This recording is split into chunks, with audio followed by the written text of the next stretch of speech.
Hi, this is Remembering the Past, the show where we talk about people who died recently who've had a profound effect on our history, our society, or our culture. We're going to start not with a person tonight, but with a thing. The Airbus A380, the largest passenger plane in the world, which is dying at the age of 16. First one flew in 2005, and the last orders are scheduled to be filled in 2021. The trend towards smaller, better mileage passenger jets is essentially what killed the Airbus A380, and here is Al Jazeera Television to talk about it. Aviation fans call it the SUPERJUMBO. The Airbus A380 is the world's biggest passenger plane. When it launched in 2005, bosses at the European plane maker hoped it would revolutionize long-haul travel, but now they'll end its production in 2021. I mean, there has been speculation for years whether we were 10 years too early with the 380. I think it becomes clear that we were probably at least 10 years too late, or more. Powered by 4 engines, the A380 double-decker can carry more than 540 passengers.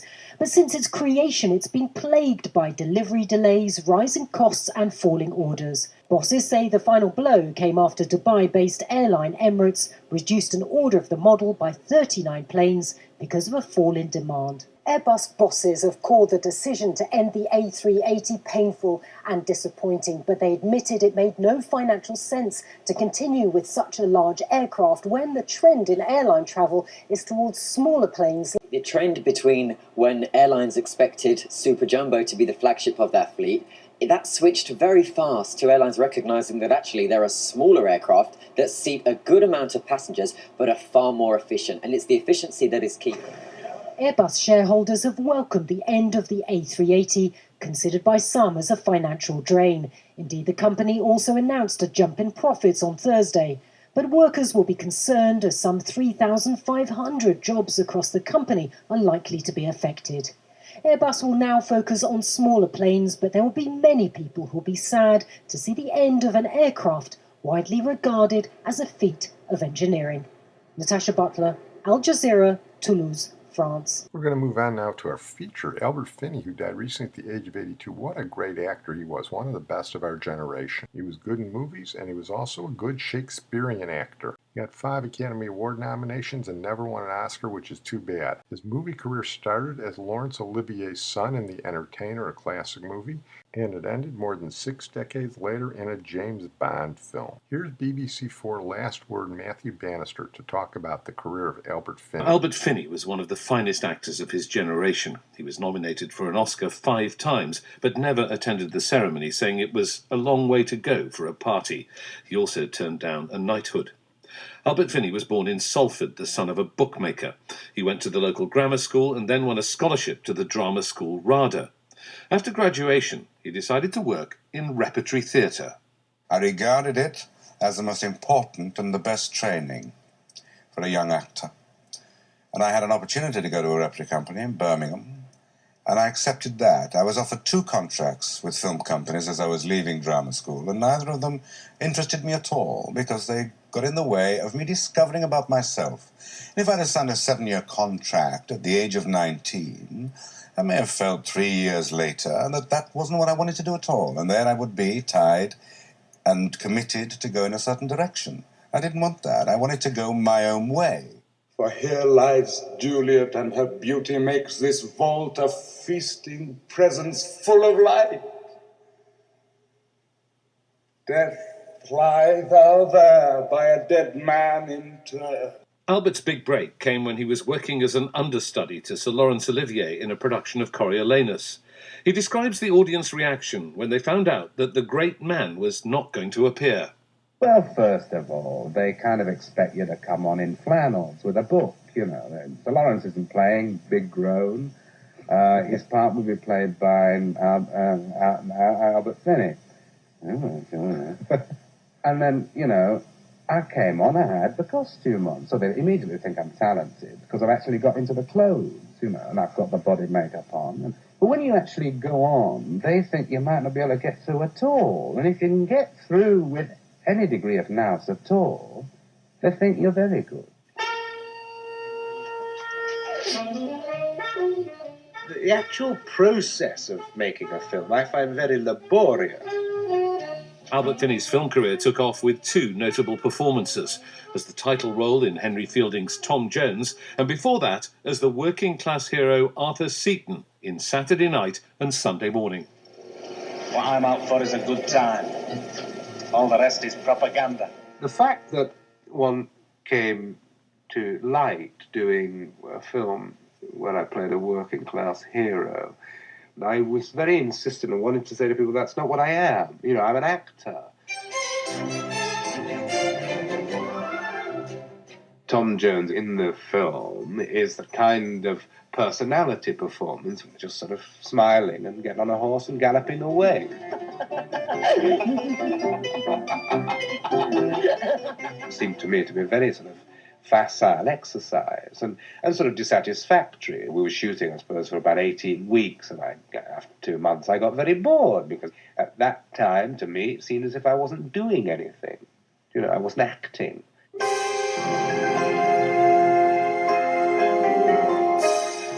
Finney's performance in Tom Jones won him an Oscar nomination. Others followed for Under the Volcano, The Dresser, Erin Brockovich, and his portrayal of Hercule Poirot in Agatha Christie's Murder on the Orient Express, a film that was given a royal premiere.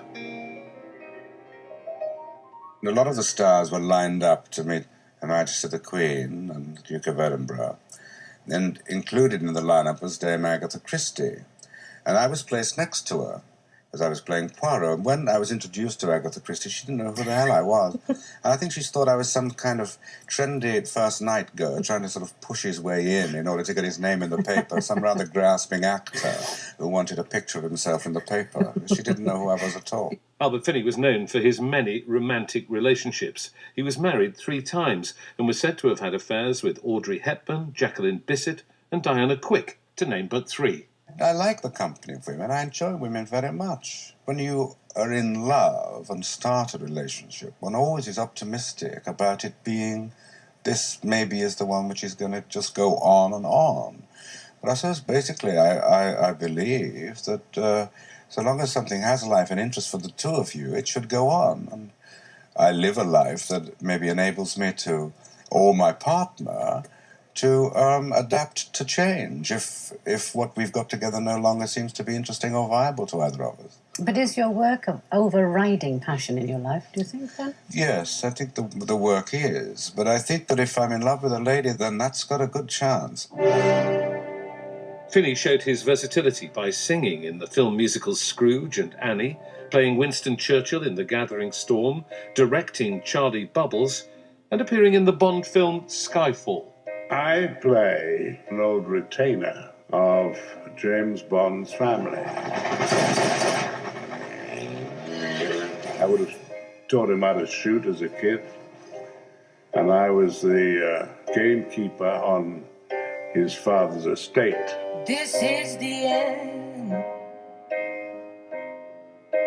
Hold your breath and count to 10. The end of your film Charlie Bubbles, the hero, played by yourself, directed by yourself and part written by yourself, took off in a brightly coloured balloon into a clear sky, leaving behind him his personal and professional problems. And it obviously said something about yourself. Obviously you disappeared in some sense into another world in order to find out who you were and what you wanted to do. Have you any more idea now, a few years later, where that balloon is likely to come to Earth? No, I still feel at the moment I'm drifting about in space. I have no idea where the balloon is at this moment or where I am. Together at last, together forever. We're tying a knot, they never can sever. I don't need sunshine now to turn my skies to blue. I don't need anything but you.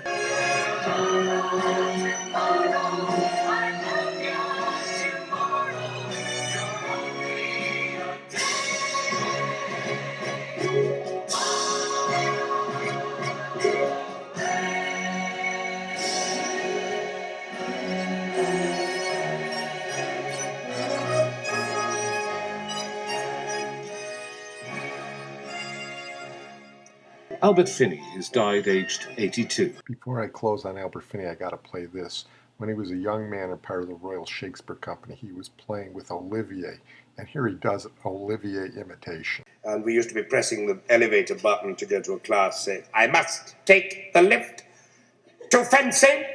We're going to move on to another film actor, Bruno Ganz, a Swiss actor who died recently at the age of 77. And it's just possible he's been seen by more people on the screen than anybody else. Although he's Swiss, he tended to play German actors, and his most famous role was in the movie Downfall, about the last days of the Third Reich, where he played Adolf Hitler. He is so good in the role that there have been countless YouTube parodies of a scene where the German army is falling apart, and some of them have tens of millions of views. Here is Euronews on the death of Bruno Ganz. The Swiss actor Bruno Ganz, who played Hitler in the 2004 film Downfall, has died at the age of 77. He was Switzerland's most famous actor and was known for his roles in German cinema and theatre, as well as English-language films such as The Manchurian Candidate. Perhaps his best-known film, Downfall, or Der Untergang in German, told the story of Adolf Hitler's last few days. It made more than 80 million euros at the box office and was nominated for an Academy Award for Best Foreign Language Film. Bruno Ganz also made notable appearances in The Boys from Brazil and the 2008 film The Baader-Meinhof Complex. His last role was in Lars von Trier's The House That Jack Built, which was filmed last year. Bruno Ganz has a Colombo connection. One of his films was called Wings of Desire, a Wim Wenders film in 1988. And one of the co-stars was Peter Falk. But his opus magnum was Downfall, with clips like this on YouTube, which will be seen as long as YouTube is around. Die Generalität ist doch der Schmolz des deutschen Volkes. Sie ist ohne Ehre. Sie nennen sich Generale, weil sie Jahre auf Militärakademien zugebracht haben, nur um zu lernen, wie man Messer und Gabel hält. Gegen Widerstand in den Weg gelegt. Ich hätte gut daran getan, von Jahren alle höheren Offiziere liquidieren zu lassen, wie Stalin. There are thousands of subtitle interpretations to what he just said there, and you've got to be a pretty good actor to pull that off. We're going to move on to make a brief mention of Lee Radziwill, who died recently at the age of 85. She's notable primarily because she was the younger sister of Jackie Kennedy. They were both daughters of a Wall Street broker, Blackjack Bouvier. There's where Jackie Kennedy's maiden name came from. Their mother divorced him and married a Standard Oil heir, so they grew up in luxury. And the problem was there was always a hint of sibling rivalry between Jackie and Lee. Lee was talented and she was charming and she was pretty, but the problem was she wasn't as talented, charming, or pretty as her older sister Jackie. After Jackie married John Kennedy, Lee married Prince Radziwill, who was some Polish nobleman. I'm not sure what he was prince of. And then she was princess, and I'm not sure what she was princess of. But she and Jackie traveled together when Jackie was first lady, and they were always in the newspapers. Caroline Kennedy was named after Lee because Caroline is her real first name. And like so many other things, the relationship between the two sort of soured after John Kennedy was assassinated. Jackie went her way and married Onassis. Lee went her way. She did some theater. She did the Katharine Hepburn role in the Philadelphia Story here in Chicago. That didn't work out too well. She did a made-for-TV movie of Laura in the Gene Tierney role, and that didn't work out too well. And when Jackie died, she didn't leave Lee anything in her will. Maybe some bitterness there, and Lee sort of drifted into obscurity. But for a while, Lee Radziwill was a major name in America. Oh, we're going to close tonight with Lady Perez, who died recently at the age of 12 and a half.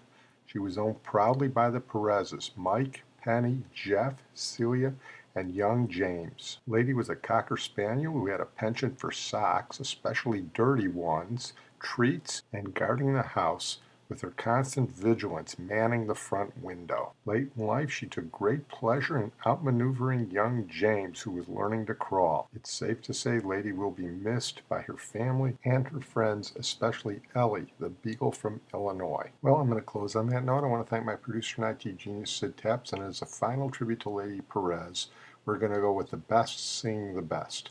Ella Fitzgerald singing George Gershwin. Doesn't get any better than that. Oh, sweet and lovely lady, be good. Oh,